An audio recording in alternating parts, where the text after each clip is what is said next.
Hello friends. मैं हूं आपकी दोस्त Stuti Agarwal, founder of Uttar Pradesh live dot com and I also do social media services. आज मैं फिर लाई हूँ एक नए मेहमान को हमारे साथ। आज हम बात करने वाले हैं न्यूमरोलॉजी और हैंड राइटिंग एनालिसिस के बारे में। आप सभी लोग एस्ट्रोलॉजी के बारे में तो जानते ही हैं। बहुत सारे लोग बहुत सारी डिटेल्स भी जानते हैं और मानते भी हैं इन चीजों में। बट हम आज एक नए एस्पेक्ट पे बात करेंगे, एक डिफरेंट एस्पेक्ट पे बात करेंगे, विच इज कॉल्ड न्यूमरोलॉजी। नाम से तो समझ आ ही रहा होगा, numerology which means we'll talk about numbers. इन नंबर्स पे वर्क करके, कुछ छोटे छोटे चेंजेस करके हम अपनी लाइफ में बड़े बड़े इम्पैक्ट क्रिएट कर सकते हैं। तो दोस्तों, इसी के साथ मैं बुलाती हूँ हमारी आज की मेहमान मीनल जी को। मीनल जी, आपका बहुत बहुत स्वागत है हमारे चैनल पे।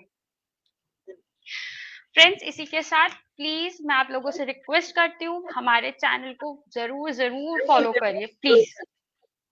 सो मीनल जी, आपने अपने करियर की स्टार्टिंग कैसे और कब की? मैंने अपने करियर की स्टार्टिंग 2020 से करी है, लेकिन इस फील्ड में मेरा इंटरेस्ट काफी सालों से था। तो मैं कुछ थोड़ी थोड़ा जो है पढ़ती रहती थी, इसमें काफी मुझे अच्छा लगता था। लेकिन कुछ साल पहले मुझे थोड़े हेल्थ इश्यूज हुए, जिससे मैं काफी ज्यादा परेशान हो गई और मतलब उस चीज से मैं निकल नहीं पा रही थी। दवाइयाँ खाते जी। थे लेकिन उनका भी असर नहीं हो रहा था। तो फिर मैं एक न्यूमरोलॉजिस्ट से मेरी बात हुई और मैं उनके पास गई। उन्होंने मेरे नेम में चेंज किया, मेरे सिग्नेचर, हैंडराइटिंग देखी और सबसे पहले उन्होंने मेरा मोबाइल नंबर चेंज किया। तो उसके बाद मैंने अपना जो उन्होंने मेरी स्पेलिंग चेंज करी, जो मेरा सिग्नेचर चेंज किया, उसकी मैंने खूब प्रैक्टिस करी। तो उसका मुझे काफ़ी पॉज़िटिव रिज़ल्ट मिला। तो उसके बाद मेरा इंटरेस्ट और भी इधर बढ़ गया और फिर मैंने इसकी थॉरली स्टडी करी। मतलब ऑफिशियली मतलब उस पर जाके टीचर्स से मिल कर के अच्छे-अच्छे टीचर्स के अंडर में मैंने इसकी स्टडी करी है। फिर तो मतलब उस टाइम, ओके। मेरे हस्बैंड भी इसी लाइन में है, इसी फील्ड में है, ऑकल्ट साइंस में। तो आज मैं उनकी हेल्प भी करती हूँ, क्योंकि वो इस फील्ड में है, तो उनको पहले वो बाहर से वो मतलब हेल्प लेते थे, लेकिन अब मैं ही हेल्प उन्हें करती okay, so that is great. मतलब पहले आप भी हाउसवाइफ थी, फिर आपने धीरे धीरे करके इस करियर को ऑप्ट किया। हूँ। मैं पहले आर्टिस्ट थी। मैं फ्रीलांसर आर्टिस्ट भी हूँ, हेलो। बट जब मुझे हेल्थ इश्यूज हुए, तो थोड़ा-सा मुझे हुआ बाहर जाने में मुझे थोड़ी प्रॉब्लम होने लग गई, क्योंकि फील्ड वर्क ज़्यादा था और मुझे इसमें इंटरेस्ट था। तो फिर मेरे हस्बैंड बोले कि तुम इसमें पढ़ाई करो, जब तुम्हारा इधर इंटरेस्ट है। फिर मुझे फ़ायदा भी हुआ, सबसे बड़ी बात क्या है, जब तक मेरे को फ़ायदा नहीं हुआ था, तब तक इतना डेवलप नहीं हो पा रहा था इंटरेस्ट। लेकिन जब मुझे पॉज़िटिव जी। रिजल्ट्स मिले, मेरी हेल्थ में भी काफ़ी इम्प्रूवमेंट हुआ, मुझे करियर भी मिला, तो फिर मैं इसी लाइन में ओके, सो आपने कुछ टाइम में, लाइक काफी कम टाइम में, काफी अचीवमेंट्स ले लिए, राइट? सो अपने अचीवमेंट्स के बारे में हमारी ऑडियंस को प्लीज शेयर कीजिए। देखिए, मैंने साइंस को अपना प्रोफ़ेशन बनाया है और मैंने अपनी तरफ से ये कोशिश करी है कि मैं जिसकी भी हेल्प कर रही हूँ, जिसके भी नेम में चेंज कर रही हूँ या कंपनी नेम में चेंज करती हूँ, उसमें मैं पूरा 100% दूँ, ताकि मे जो भी मेरा क्लाइंट बन रहा है उसको फ़ायदा हो। तो मेरा अचीवमेंट यही है हेलो। कि मैंने जो अपनी सर्विसेज़ हैं वो इसीलिए ऐसी फ़ील्ड्स में दी हैं जिसमें लोग एस्ट्रोलॉजी वालों के पास जाकर भी परेशान हो जाते हैं कि भई हमें तो जन्मपत्री दिखा के भी कुछ नहीं हुआ, लेकिन इस फ़ील्ड में आकर उनको काफ़ी फ़ायदा हुआ है। तो मेरा जो अपना सैटिस्फैक्शन है, वो यही है कि मेरे क्लाइंट्स के जो फीडबैक आते हैं वो काफ़ी पॉज़िटिव आते हैं। प्लस मुझे मेरा अचीवमेंट ये है कि अभी मुझे अप्रैल में लखनऊ में एक इंटरनेशनल अवार्ड मिला है न्यूमरोलॉजी के उसमें। उससे पहले मुझे क्या बात है। आंध्र प्रदेश में occult king doctor Arihant Rajesh से भी इसमें अवार्ड मिल चुका क्या बात है। कॉन्ग्रेचुलेशंस आपको। है। Thank you. सो बेसिकली आप हमारी ऑडियंस को समझाएंगी कि न्यूमरोलॉजी होता क्या है, क्योंकि एस्ट्रोलॉजी के बारे में हम सब जानते हैं कि हमारी बर्थ डेट, हमारी टाइम, इन सब के थ्रू हम अपनी डिटेल्स निकाल लेते हैं, बट न्यूमरोलॉजी में क्या होता है, होता क्या है न्यूमरोलॉजी? देखिए, न्यूमरोलॉजी होता है नेम की लॉजिक, यानी आपका जो नेम है, वो आपको कितना फ़ेवर कर रहा है। उसका जो अर्थ है, ओके। देखिए नेम, हर एक नेम का अर्थ होता है, या अच्छा होता है या गलत होता है। लेकिन जो उसकी वाइब्रेशन होती है, सबसे ज्यादा मैटर करती है हमारे नेम की वाइब्रेशन, क्योंकि वाइब्रेशन जी। ही एक एनर्जी का काम करती है जो हमें आगे भी बढ़ाती है और हमें पीछे भी करती है। तो जी। न्यूमरोलॉजी बेसिक आपके नेम में चेंज करके आपके स्पेलिंग्स, आपकी वाइब्रेशन चेंज करने में आपकी हेल्प करती ओके, सो कुछ प्रैक्टिकल एग्जांपल जहाँ आपने कुछ लोगों की लाइफ में कुछ चेंज की हो इन छोटे-छोटे नंबर्स में चेंज लाकर? है। हाँ, इसमें जी। मैंने देखिए जो नेम की स्पेलिंग होती है, वो डिपेंड करती है हमारी डेट ऑफ बर्थ पे। हमारी डेट ऑफ बर्थ का जो भी टोटल आता है, जो भी हमारी डेट ऑफ बर्थ होती है, 1 टू 9 में ही होती है, तो उसमें आपके 11 हो गया, 17 हो गया, 15 हो गया, 16 हो गया, ये हमारी डेट ऑफ बर्थ होती है। फिर बीच में मंथ भी हमारा कैलकुलेट होता है, क्योंकि जिस महीने में हम पैदा होते हैं, उसका भी हमारे ऊपर एक इम्पैक्ट सेकंड पड़ता है। मीनल जी, क्या आप दोबारा से बता पाएँगे? एक्चुअली वीडियो अटक रही है बार-बार। कुछ ओके, प्रॉब्लम आ ओके, रही है, okay, no technical issue I guess. कोई बात नो प्रॉब्लम। मैं ये बता रही थी कि डेट ऑफ बर्थ जो है वो हमारा नेम को सेलेक्ट करने में, नेम को हमारे फेवरेबल नंबर लाने में बहुत हेल्प करती है, क्योंकि हम जो नाम ले जी। सही करते हैं, जो उसके स्पेलिंग, जो वाइब्रेशन ठीक करते हैं, वो हम डेट ऑफ बर्थ के अकॉर्डिंग करते हैं। उसके लिए हमें डेट ऑफ बर्थ ओके। चाहिए होती है। डेट ऑफ बर्थ को हम कैलकुलेट करते हैं। वो जो कैलकुलेशन आती है, उसके फेवरेबल नंबर पे उन लेटर्स के साथ हम उस नेम में चेंज करते ओके, सो आपने कोई एग्ज़ाम्पल नहीं बताया, कोई एग्ज़ाम्पल जिसमें आपने कुछ चेंज करा हो किसी की लाइफ में? हैं। एग्जाम्पल मैं अपने बेटी का दूंगी यहाँ पर। उसकी डेट ऑफ बर्थ है 16/5/2000, 16/6/2005। जी। उसके वो होती है, देखिए 16 का हो गया 7, ठीक हुँ। है। 7 मतलब होता है, 7 होता है केतु का नंबर। और केतु क्या करता है, आपको एक ऑकल्ट लाइन में, स्पिरिचुअल लाइन में, नॉलेजेबल लाइन में, रिसर्च लाइन में इस तरफ लेकर जाता है। प्लस जी। उसका मंथ, प्लस उसका ईयर, वो सब टोटल करके हुँ। उसका जो कॉम्बिनेशन बना वो 7 और 2 का बना। यानी कि केतु और जी। चंद्रमा के योग से उसकी डेट ऑफ बर्थ बनी। तो उसका जो ओके। नाम था सुहानी रस्तोगी। तो सुहानी रस्तोगी का जो टोटल आ रहा था, वो उसके फेवरेबल नंबर्स पे नहीं था। ओके। वो क्यों नहीं था? देखिए, उससे क्या था, उसकी जो अपनी कैपेबिलिटी थी वो बहुत अच्छी है पढ़ने में, लेकिन वो रिजल्ट नहीं लेकर आ पा रही थी जिसको वो डिजर्व कर रही थी। हुँ। मैंने जब उसकी स्पेलिंग चेंज करी, पहले उसकी स्पेलिंग थी SUHANI, आज उसकी स्पेलिंग है SSOHANI। ओके। स्पेलिंग चेंज करी और उसको लिखा। देखिए, लिखने से हुँ। क्या होता है, उस नेम का की एनर्जी एनहांस होती है। हम जब ओके। अपने फेवरेबल नंबर पे नेम ले आते हैं, तो उसकी एनर्जी एनहांस होती है, जो हमारे लिए बहुत पॉजिटिव रिजल्ट लाती है। उसका रिजल्ट ये रहा कि 12th में उसने डिस्ट्रिक्ट टॉप किया। क्या बात है! Congratulations. Thank you. So basically आपने बताया कि हमें सारे नंबर्स को कैलकुलेट करके सिंगल नंबर्स में लाना होता है। दैट मीन्स हमारे पास 1 टू 9 में नंबर्स होते हैं, राइट? सो कुछ एग्ज़ाम्पल्स आप हमें देना चाहेंगी 1 टू 9 नंबर्स में क्या-क्या लोगों की क्वालिटी होती है?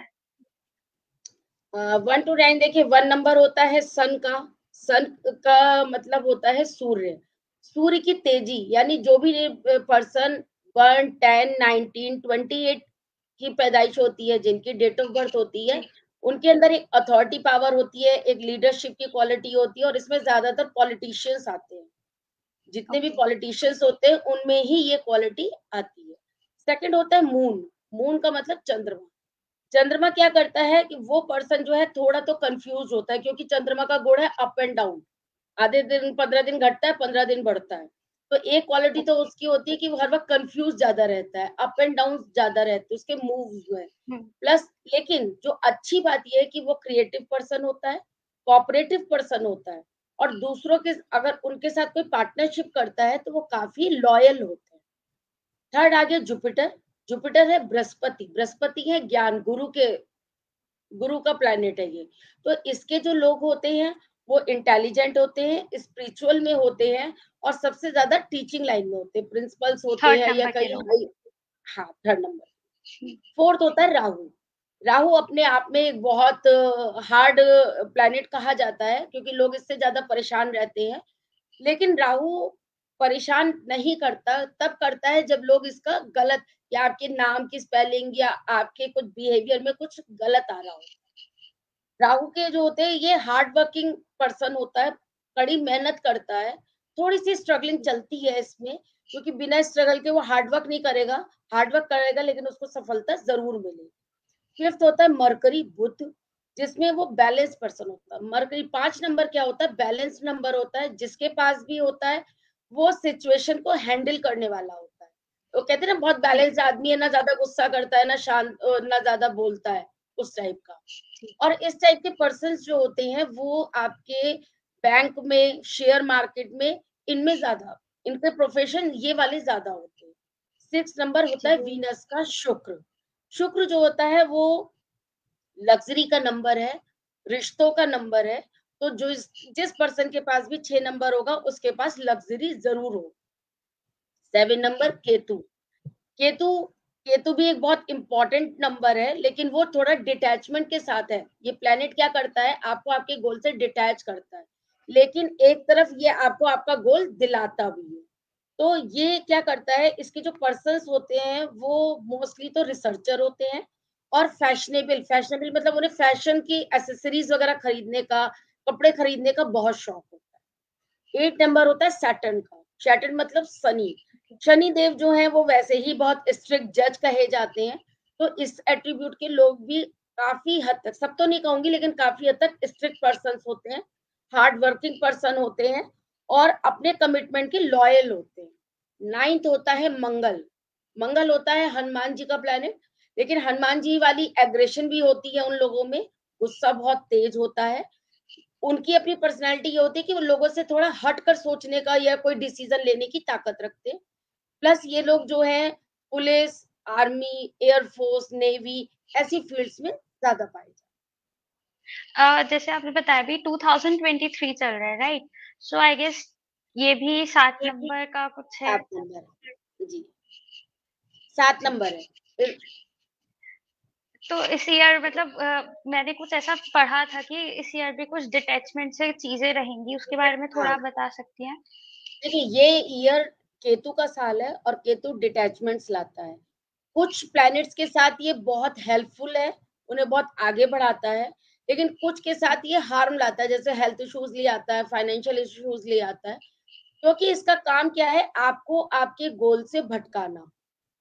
आप अपने जी गोल पे अगर डिसिप्लिन्ड नहीं है, आप फोकस नहीं है, तो आप अपने गोल को अचीव इस साल थोड़ा करना मुश्किल हो जाए। तो इसीलिए ये है, जैसे 1 नंबर वालों के लिए, 4 नंबर वालों के लिए, और 7 नंबर वालों के लिए, तो ये साल एज अ 7 बहुत अच्छा है। लेकिन ओके। बस उन्हें क्या प्रिकॉशन रखना है कि वो अपने गोल से डिटैच ना हो। सक्सेस उनकी 100% है, बट बाकी जो आपके बचते हैं, 2 है, 3 है, 5 है, इनके लिए 7 जो है थोड़ा सा दिक्कतें लाता है, कुछ कुछ हेल्थ इश्यूज ले आता है या कुछ और प्रॉब्लम्स ले आता है। तो मैं ये सजेस्ट करूंगी कि जो 1, 4, 7 के डेट ऑफ बर्थ वाले हैं वो लोग इस साल को पूरा 2023 लिखे, और जो 2, 3, 5, 6, 8, 9 ये लोग सिर्फ 23 लिखे, वो उनके लिए काफी बेनिफिशियल। ओके, तो हमारी ऑडियंस समझ गई इस साल उन्हें किन लोगों को 2023 लिखना है और किन लोगों को 23 लिखना है। प्लीज इस बात को ध्यान दीजिएगा। सो मैम, चलते हैं हमारे नेक्स्ट क्वेश्चन की तरफ। थोड़ा सा अभी आपने बताया कि किसी इंसान के अगर हम नेम में चेंज करें तो उसकी लाइफ में हम काफी बड़ा इम्पैक्ट क्रिएट कर सकते हैं।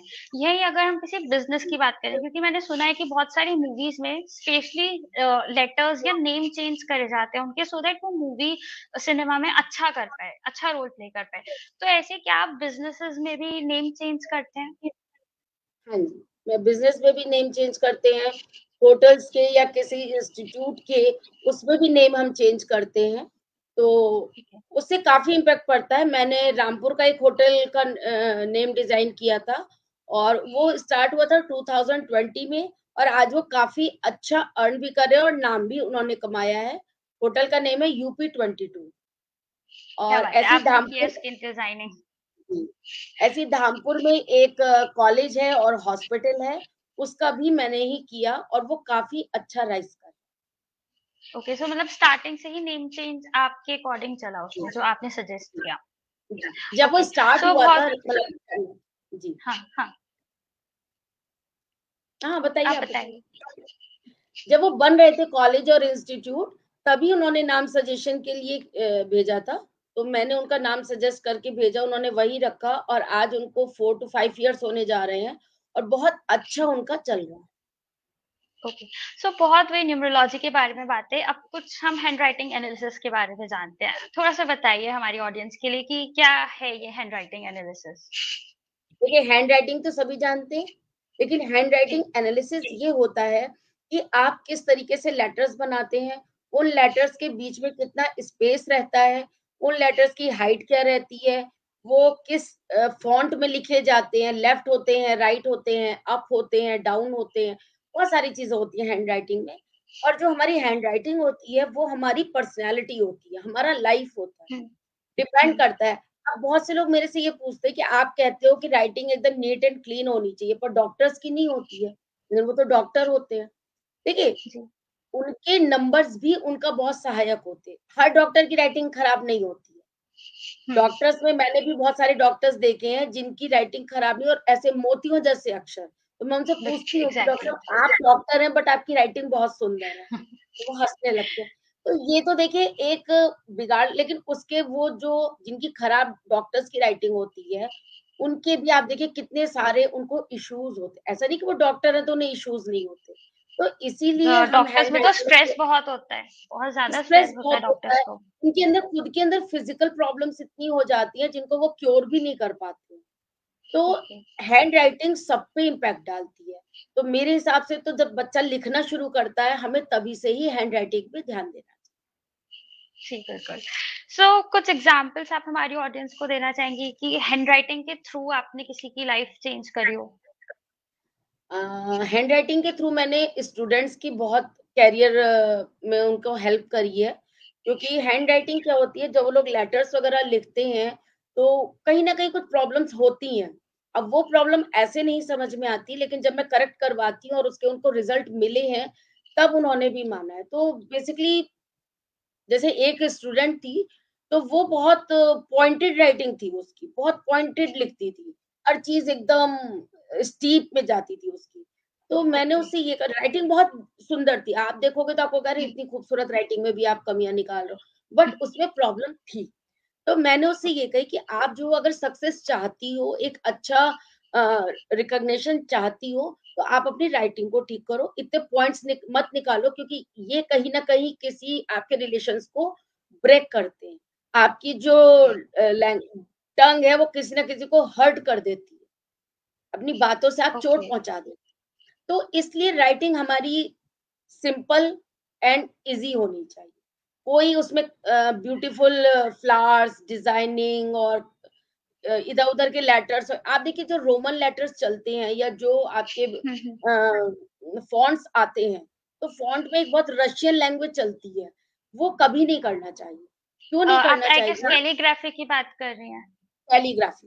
Calligraphy is right? Not a very good handwriting. ठीक है, वो ओके, जबकि वो माना कभी-कभार जाता है आप कि मेंटल स्ट्रेस के लिए बहुत अच्छी होती है अगर हम उसको प्रैक्टिस करें तो।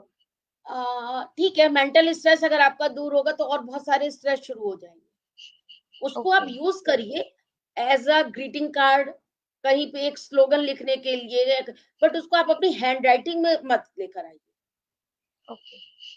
सो ये चीज़ आज मुझे पहली बार पता चली कि मतलब अगर हम पॉइंटेड लिखते हैं, तो हम अपने रिलेशंस को हर्ट कर सकते हैं। रिलेशंस में।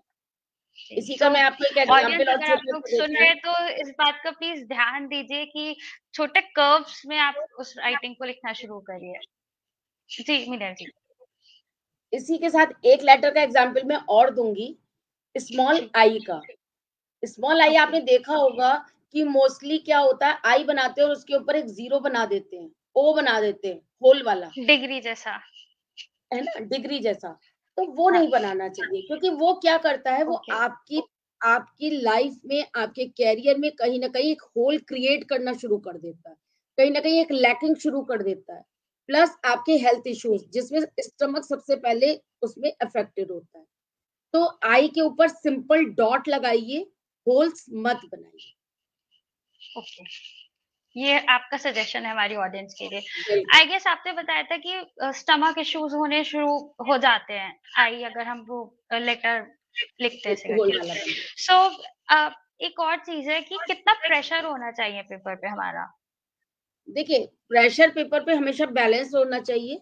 ऐसा नहीं होना चाहिए कि हमने ऊपर के पेज पे लिखा कुछ और वो नीचे के 3 पेजों तक प्रेशर चला गया।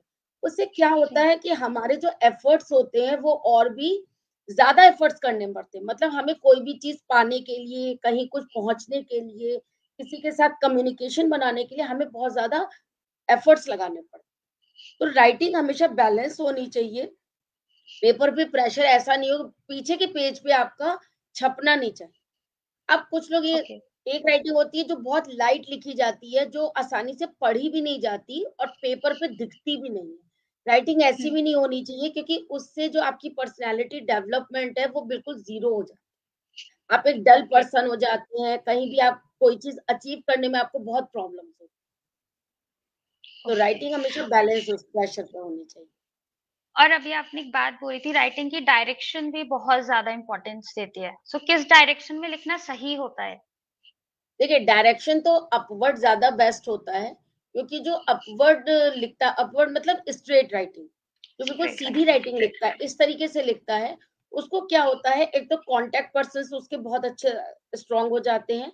उसका ओके, जो कम्युनिकेशन स्किल, जो पब्लिक से एक इंटरेक्शन होता है, वो बहुत अच्छा बनता है उसका और सबसे बड़ी बात वो एक कॉन्फिडेंट पर्सन है। ओके। सो मतलब स्ट्रेट में भी हमें कर्व देना है उसको एकदम जैसे आपने बताया कि देखिए, हिट पॉइंट नहीं करना राइट चाहिए, हाँ, पॉइंटेड नहीं होनी राइटिंग चाहिए। हमेशा राउंड में होनी चाहिए, सिंपल होनी चाहिए और अपवर्ड होनी चाहिए। और अगर कोई राइट में लिखता है या लेफ्ट में लिखता है तो उसके नेगेटिव एस्पेक्ट्स क्या है?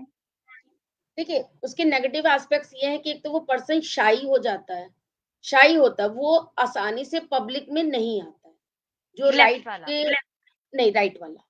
जो जो राइट में राइट लिखता है, ओके। हाँ, जो राइट डायरेक्शन में लिखता है, वो आप देखेंगे थोड़े से इंट्रोवर्ट पर्सन्स होते हैं और वो पब्लिक में बोलने से, पब्लिक के सामने आने से, उनसे इंटरेक्शन करने से बचना चाहते हैं। तो left okay, hand writing direction की हैंड राइटिंग होती है, उसमें पर्सन शाई तो होता है, लेकिन वो फिर भी कभी अगर मान लीजिए उसको ज़रूरत पड़ती है, तो वो पब्लिक में आकर ओपनली बोल सकता है। ये उसके अंदर क्वालिटी होती है। अगर उसको ओके। ज़रूरत नहीं महसूस होगी, तो वो शाई रहे। तो कुछ लेटर्स हम हमारी ऑडियंस के लिए इन जनरल लेटर्स जिसमें अगर वो चेंज करें तो अपनी लाइफ में चेंज कर सकते हैं क्योंकि हम हैंड राइटिंग एनालिसिस तो नहीं कर सकते यहाँ पे बट छोटे छोटे लेटर्स जिनको हम चेंज कर सकते हैं अपने लिखने में। देखिए, राइटिंग हमेशा कर्सिव में होनी चाहिए। जो स्टार्टिंग होती है यानी कि जैसे हमने लिखा इंडिया, तो इंडिया हम कैपिटल में लिखेंगे लेकिन हम पर्सन का पी या पीपल लिखते हैं तो उसका पी हम कैपिटल लिखेंगे और EOPLE हम स्मॉल लिखेंगे। ये राइटिंग होती है परफेक्ट राइटिंग। क्यों होती है? क्योंकि ओके, अगर जैसे हमने लिखा मेरा नाम है मीनल और मैं लिखूं MINAL और वो भी कैपिटल में, तो वो सब लेटर्स एक इक्वल हो जाएंगे, ठीक है ना? और वो ओके, चूंकि कैपिटल लेटर का मतलब होता है गुरु, तो वो सभी गुरु ओके, हो जाएँगे। हाँ जी, तो आप फर्स्ट लेटर लिखिए कैपिटल और उसके बाद लिखिए स्मॉल लेकिन कनेक्टेड में, कर्सिव में जैसे कनेक्ट होते हैं सारे कर्सिव, लेटर्स उसमें। ओके, तो आप ठीक, देखोगे कि आपके पास एक गाइडेंस के लिए गुरु भी होंगे, आपको टाइम टू टाइम डिसाइड करवाने के लिए, कोई डिसीज़न लेने के लिए भी आपको हेल्प मिलेगी। तो राइटिंग ओके, में सबसे ज़्यादा और आपके जो लेटर्स होते हैं वो बिल्कुल इक्वल होने चाहिए। स्मॉल भी इक्वल होने चाहिए। ऐसा नहीं छोटे हैं, कोई बड़ा है, कोई बहुत बड़ा है, कोई ऐसी राइटिंग नहीं होनी चाहिए। प्लस आपका जैसे स्मॉल एल, के, ठीक, स्मॉल आर, ये सब क्या है? ये लेटर्स बहुत प्रॉपर बनाने चाहिए। इनके जो पॉकेट्स हैं, उन्हें प्रॉपर बनाना चाहिए। ठीक है? मतलब लूप मैं हाँ, जैसे हम एल यूँ बनाते नीचे हैं, से, तो जो पॉकेट ठीक, बनता है वो प्रॉपर बंद होना चाहिए। देखिए, इसमें आपको ओके, मैं सबसे बड़ी बात क्या बताती हूँ क्योंकि ये फाइनेंस फ्लो को रोकता है। ओके, मतलब अगर आप ओपन छोड़ देते हो, कहीं भी एक पॉइंट छोड़ देते हो तो आपका कैश फ्लो जाने लग जाता है। ओके। और आप पॉकेट है ना, वो तो पॉकेट को जितना बंद करके रखेंगे फाइनेंस, उतना आपके पॉकेट में रुकेगा। ओके। सो उसमें भी कुछ होता है कि लूप्स में भी आई गेस होता है कि कितना टाइट और कितना लूज लूप हमें रखना है? नहीं नहीं, ऐसा कुछ नहीं होता, लूप सिंपल लूप होता है, लेकिन उसको प्रॉपर बंद करना चाहिए। सेकंड है जैसे आपका है BKR, ये क्या है, ओके। इनके जिसके भी नेम BKR से शुरू होता है, जैसे केशव है, कृष्णा है ना, कांता है, ये सारे नाम क्या होते हैं, इनकी वाइब्रेशन अपने आप बहुत अच्छी हो जाती, कविता है, तो उन्हें कहीं ना कहीं इस नाम का फायदा मिलता जरूर है। आर से ओके। जितने भी नाम है, जैसे रविंद्रनाथ टैगोर हो गए आपके, हम्म। RARE रहमान हो गए, है ना, तो इस टाइप से जो नाम आते हैं, वो भी आपको बहुत, इनकी वाइब्रेशंस प्योर कही जाती है, ओके। यानी कि इतनी अच्छी पॉजिटिव वाइब्स होती हैं कि आपके मान लीजिए कोई नेम, कोई प्रॉब्लम है भी नेम स्पेलिंग में, मान लीजिए नहीं भी है प्रॉपर आ रही, तब भी उसको आपको पॉजिटिव रिजल्ट मिलता ही रहता है। ऐसे क्या बी बात से है। भी नाम होते हैं, हाँ, नेम फेम गेन सब मिलता डी, बी वाले को। है। डी का, डी थोड़ा सा इसलिए नाम होता है, एक तो क्या होता है, डी के अंदर थोड़ा एटीट्यूड होता है, जिनका भी नाम डी से होगा ना, वो डैशिंग पर्सनालिटी के होते हैं, उनमें लेकिन एक डिसिप्लिन का रहता है, एक स्ट्रिक्ट वो रहता है कि भाई जो रूल चलेगा वो मेरा ही चलेगा, तो डी थोड़ा सा कम रखा जाता है इसलिए। वैसे नहीं, तो आपने देखिए ए टू एक बार जेड मुझे बी के बारे में भी बताया था कि बी वाले लोग काफी कम नेम होते हैं बट काफी पॉपुलर रहते हैं। पॉपुलर होते हैं। जैसे आपने, अगर आप हिस्ट्री उठा के देखेंगी तो बी नाम आपको बहुत मिलेगा, ओके। है ना, तो बी, बी से क्या होता है, बी है, के है, आर है, इनसे एक वाइब्रेशन जो निकलती है ना, जब हम बोलते हैं, उसकी जो वाइब्रेशंस आती है नाम की, वो काफी पॉजिटिव होती है। ओके। जैसे आपको मैं थोड़ा सा और भी एग्जांपल देना चाहूंगी, जिनके नाम में ANT लास्ट में आता है, जैसे श्रीकांत, है ना, मणिकांत, आप हम्म। देखिएगा उनकी लाइफ हमेशा बहुत अच्छी रहती है, उनमें नेम भी होगा, फेम भी होगा, वो एक अच्छी पर्सनालिटी, कहीं ना कहीं एक अच्छी मतलब पब्लिकली पर्सनालिटी हो जाती है। जैसे श्रीकांत क्रिकेटर है, कृष्णमाचारी हम्म। श्रीकांत, तो उनके पास के सुशांत भी सिंह आ गया, राजपूत भी रहे हैं हमारे। सुशांत सिंह राजपूत हैं, या आपके जैसे हर, HAR का जिसमें प्रोनाउंसिएशन आता है, वो लोग बहुत शुभ होते हैं, मतलब उनका नेम अपने आप में ही कंप्लीट माना जाता है। तो कुछ वाइब्रेशन SH की वाइब्रेशन होती है, तो वो आपको हमेशा अच्छे एक पोस्ट पर, अच्छे एक स्टेटस पे, एक अच्छी लाइफ ही जीते हुए मिलेंगे। आई से रिलेटेड एक अभी एक बात याद आ रही है मुझे बहुत अच्छी, कि जी। जिनके पास आई लास्ट में होता है, हम्म। वो हमेशा मनी से भरे हुए रहते, क्या बात है।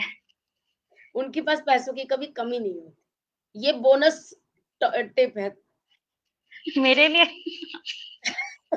आपके लिए भी और हमारे व्यूअर्स के लिए। Thank you so much.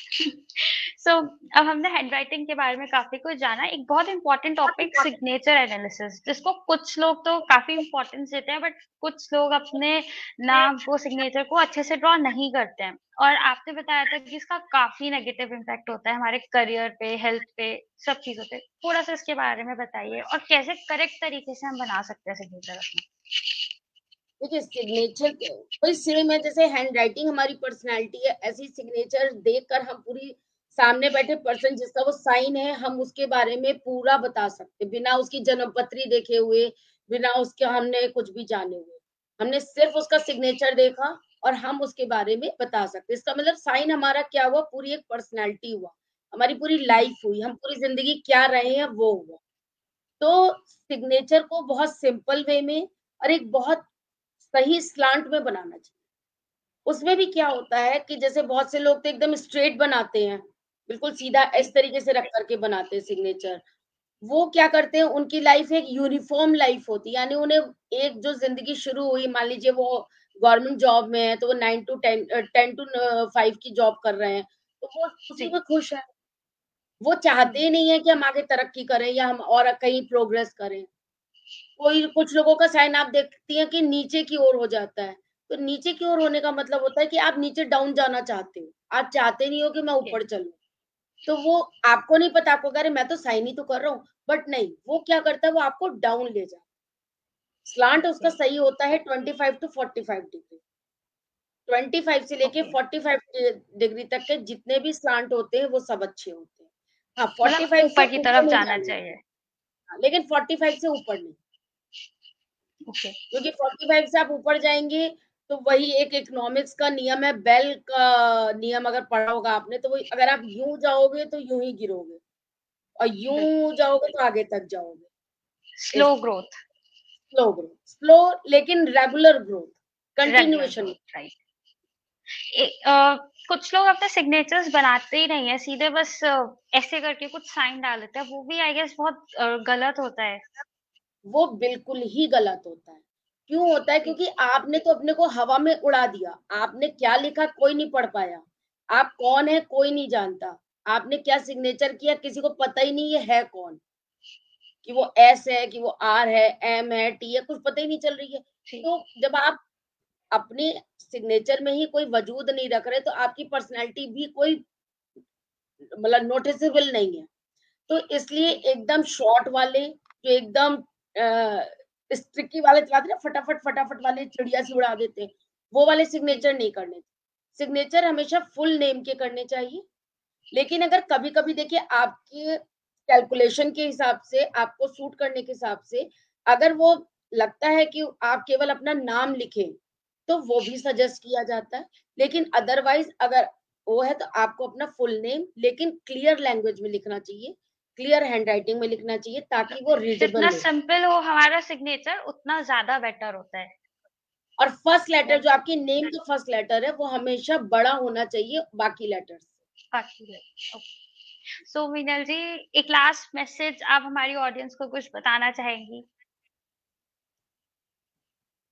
देखिए मैं यही कहूंगी, जितना भी मैंने अभी अपने कैरियर में देखा है, मेरे हिसाब से न्यूमरोलॉजी, हैंडराइटिंग एनालिसिस स्टूडेंट्स के लिए, प्रोफेशनल्स के लिए या कैरियर के हिसाब से काफी इम्पोर्टेंट है। स्टूडेंट्स के लिए इसलिए इम्पोर्टेंट है क्योंकि उन्हें शुरू से ही अपनी हैंडराइटिंग सिग्नेचर जब वो स्टार्ट करते हैं सिग्नेचर बनाना, उन्हें जरूर कंसल्ट करना चाहिए कि हमें अपना साइन कैसे रखना चाहिए ताकि हम उसको जी। और ढंग से अच्छे से अपने को लाइफ को एंजॉय कर सके या लाइफ में आगे बढ़ सके। ऐसे ही अपने नेम का भी है, अगर हमें नॉलेज है या हमने सुना है कहीं तो एक बार जरूर चेक कराना चाहिए कि क्या हमारा नाम हमको फेवर कर रहा है। ऐसा तो नहीं कि आज हम जहां पर पहुंचे हम इससे और भी हाइट पर हो सकते थे लेकिन आज हम यहीं रह गए। तो जी। मेरा सबसे एक यही वो है कि आज के टाइम में ये चीज बहुत इम्पोर्टेंट है। बहुत ज्यादा लोगों के बीच में क्रेज भी है और जरूरत भी है आज। सबसे बड़ी बात आज बिल्कुल है। लोगों की एक जरूरत बन गया गाइडेंस है की नीड है न्यूमरोलॉजी। एक्चुअली। जी। सो फ्रेंड्स, मैं आपको बता दूं, आप न्यूमरोलॉजी और हैंड राइटिंग एनालिसिस के थ्रू कोई भी इशू, चाहे वो आपका हेल्थ का हो, जॉब रिलेटेड हो, मैरिज रिलेटेड हो, या और भी बहुत सारे इश्यूज, फाइनेंशियल इश्यूज हो, आप सब सॉल्व कर सकते हैं। और मीनल जी के पास ऐसे बहुत से एग्जाम्पल्स हैं जहाँ उन्होंने लोगों की लाइफ चेंज करी है।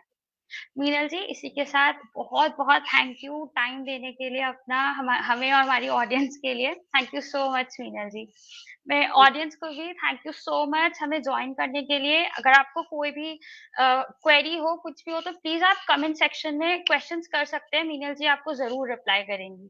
Thank you so much. हमारे चैनल को फॉलो करना ना भूलिए। Thank you.